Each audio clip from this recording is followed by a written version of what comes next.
So ayan guys, malambot na yung ating gabi, yung ating laing. So ngayon, ilalagay ko na yung huling gata na tinira ko kanina.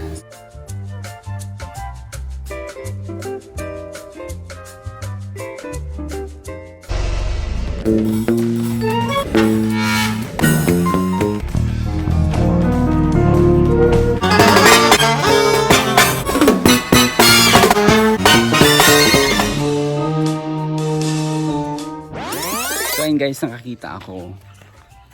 Ayan, mga gabi. So ayan, mangunguha tayo ngayon ng dahon ng gabi and then gagawin natin siyang laing. Pero ibibilad muna natin siya.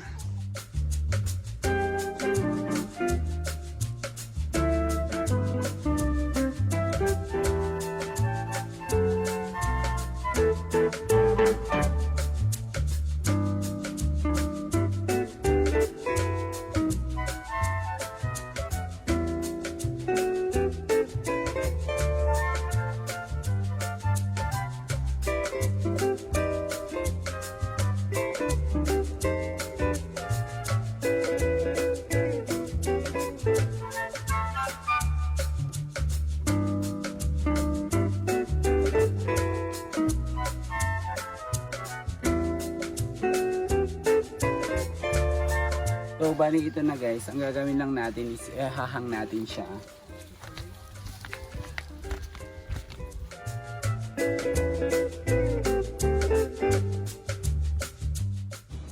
So ayan guys, after ilang araw nating binilad yung ating fresh na laing, ngayon nag-come up na tayo ng dried. So bali ito na siya. Ayan. So pwede na natin siyang lutuin. And then ayan, para lutuin natin siya, so ito na yung ating mga ingredients na kakailanganin. So ayan, so unang-una yung ating gata. Ayan, dalawang kwan guys, dalawang buo na nyog. And then, meron tayong, ayan o, pabo. Ayan, karne yan ng pabo guys. So, instead na pork, so gagamitin na lang natin to since ito lang yung available natin. And then, pero guys, pwede kayong gumamit ng karne ng baboy, yung may taba-taba ng konti para mas maganda.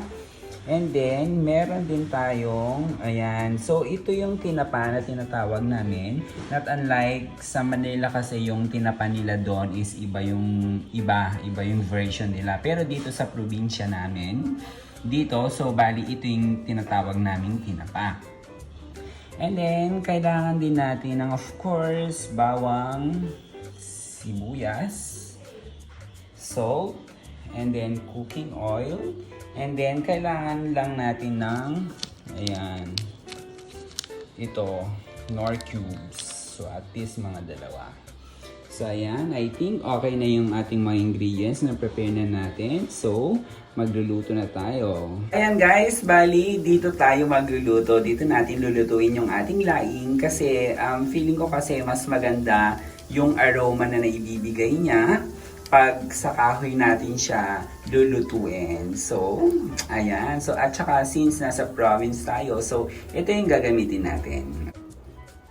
So, ayan guys, ilalagay na natin yung ating oil. Ayan.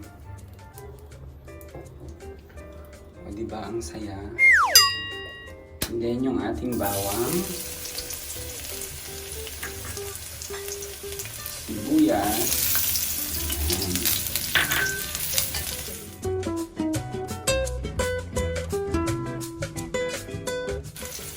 Ito yung karne ng pabo, may taba.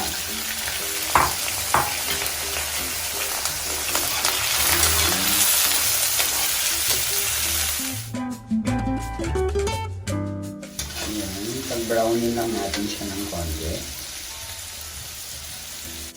So ayan guys, lalagyan ko lang siya ng salt para magkalasa ng konti yung ating meat. Ayan. So ayan guys, bali nag-isa na yung ating karne. So ayan, pwede na natin ilagay yung ating gata. Bali, maipupor ko na yung ating gata, pero hindi ko siya ilalagay lahat. mag-iiwan ako ng konti para mamaya ito yung ilagay natin sa huli. So, ayan.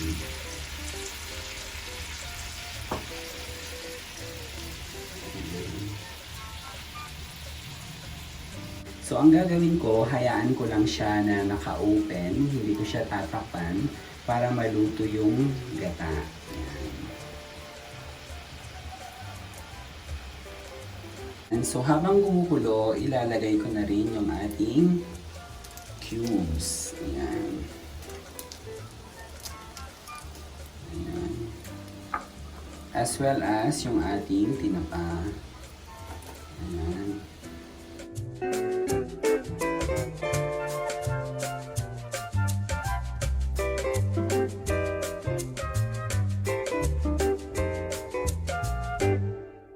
Ilalagay ko na yung ating laing.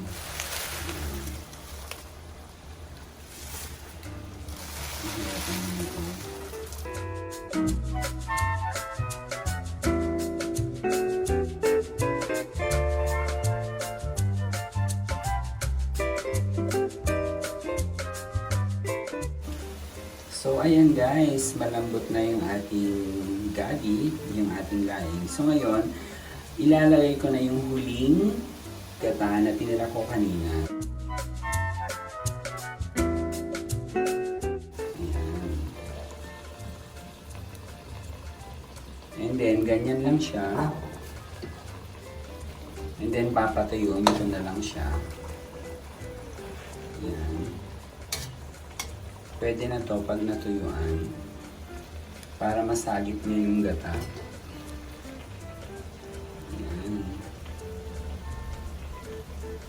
Ito yung sinasabi ko na parang mas gusto ko siyang lutuin sa may kahoy kasi yung aroma niya talaga.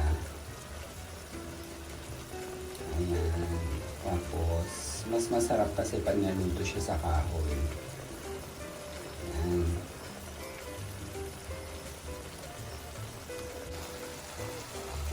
And then, ayan guys, natuyo na yung ating laing. So, ayan. So, bali, nag-produce na siya ng oil sa ilalim. So, yun yung maganda. Ayan. So, ayan. So, ayan. Pwede na siyang hanguin.